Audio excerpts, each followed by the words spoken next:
আস্তে আস্তে পশ্চিমারা কিন্তু সরব হচ্ছে। বিশেষ করে তারা যেভাবে ইসলামাবাদে আলোচনাকে স্বাগত জানিয়েছিল, কিন্তু একদিনের মধ্যে সেটাকে ভণ্ডুল করে ট্রাম্প যে সিদ্ধান্ত নিয়েছে ইরানের নৌ অবরোধ প্রতিষ্ঠা করা, এইটাকে বিশ্বের বিভিন্ন দেশ সমর্থন করেনি। শুধু সমর্থন করেনি তা না, তারা বলছে যে বেসামরিক ইরানিদের হুমকি প্রদান ট্রাম্পের ভুল।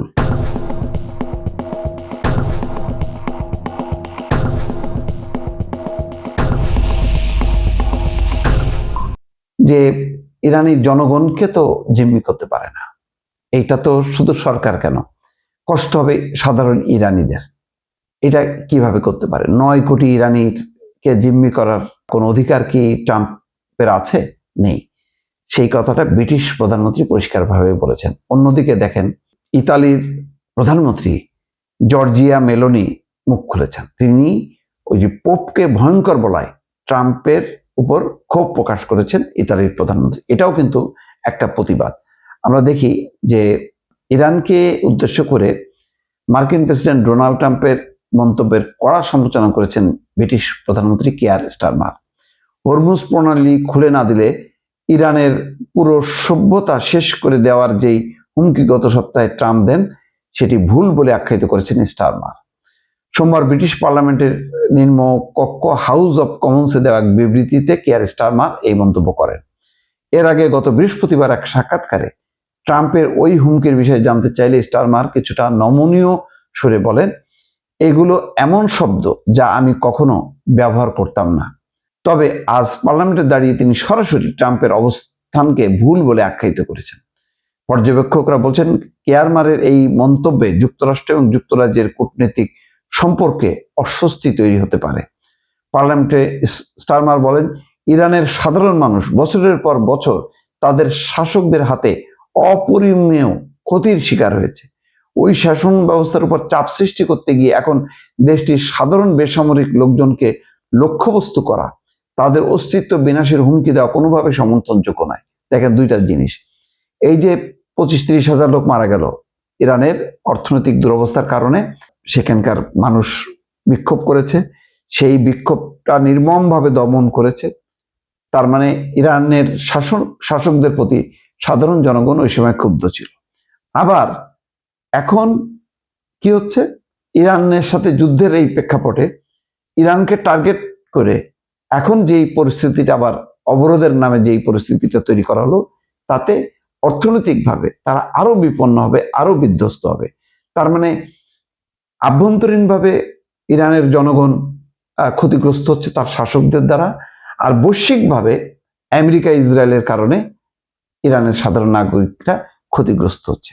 দুইভাবে তারা ক্ষতির সম্মুখীন হচ্ছে। খুবই বাস্তব ভিত্তিক একটা ব্যাখ্যা কিন্তু ব্রিটিশ প্রধানমন্ত্রী কিয়ার স্টারমার তুলে ধরলেন। এর আগে গত সপ্তাহে মার্কিন প্রেসিডেন্ট ডোনাল্ড ট্রাম্প হরমুজ প্রণালী ইস্যুতে ইরানকে চূড়ান্ত আলটিমেটাম দিতে গিয়ে আক্রমণাত্মক ভাষা ব্যবহার করেন। তিনি বলেন, দাবি না মানলে ইরানের অস্তিত্ব সংকটে পড়বে। যাই হোক, এই হুমকির বিরুদ্ধে জাতিসংঘ, ইউরোপীয় ইউনিয়নের পর এবার যুক্তরাজ্য সরব হলো। আর ইতালির প্রধানমন্ত্রী জর্জিয়া মেলোনি, এরা কিন্তু সবাই আমেরিকার মিত্র, কিন্তু আজকে পরিস্থিতি তারা এমন যে আমেরিকার বিপক্ষে বা ট্রাম্পের বিপক্ষে চলে গেছে। ক্যাথলিক খ্রিস্টানদের সর্বোচ্চ ধর্মগুরু পোপ লিও সম্পর্কে মার্কিন প্রেসিডেন্ট ডোনাল্ড ট্রাম্পের মন্তব্যের কড়া সমালোচনা করেছেন ইতালির প্রধানমন্ত্রী জর্জিয়া মেলোনি। ট্রাম্পের এমন মন্তব্যকে অগ্রহণযোগ্য বলে উল্লেখ করেছেন। সম্প্রতি মার্কিন প্রেসিডেন্ট ইরানের অস্তিত্ব ধ্বংস করার যে হুমকি দেন, তার নিন্দা জানিয়েছেন পোপ লিও, যে সভ্যতা ধ্বংস করে দেবে, অস্তিত্ব ধ্বংস করে দেবে, কি বলে, প্রস্তর যুগে পাঠায় দেবে, তারপরে নরক নেমে আসবে এবং আজকেই সভ্যতার শেষ দিন, আর ফিরে আসবে না। এর প্রতিক্রিয়ায় ট্রাম্প ক্ষুব্ধ হয়ে তাকে ভয়ঙ্কর বলে আখ্যা দেন। ট্রাম্পের এই মন্তব্যের পর আন্তর্জাতিক মহলে, বিশেষ করে ক্যাথলিক প্রধান দেশগুলোতে সমালোচনার ঝড় ওঠে। ইতালির প্রধানমন্ত্রী সোমবার এক বিবৃতিতে বলেন, পোপ সম্পর্কে প্রেসিডেন্ট ট্রাম্পের শব্দ চয়ন অগ্রহণযোগ্য।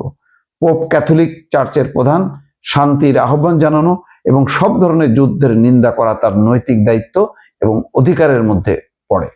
উল্লেখ্য, জর্জিয়া মেলোনিকে অনেকে ডোনাল্ড ট্রাম্পের রাজনৈতিক ভাবাদর্শের বলে মনে করেন, কিন্তু পোপের সম্মানের প্রশ্নে তিনি ট্রাম্পের বক্তব্যের কড়া সমালোচনা করে নিজের অনড় অবস্থান জানান দিলেন। যেটা বলা হচ্ছে জর্জিয়া মেলোনি যে ট্রাম্পের রাজনৈতিক ভাবাদর্শ, কিন্তু পোপের ব্যাপারে কিন্তু ছাড় দিলেন না জর্জিয়া মেলোনি।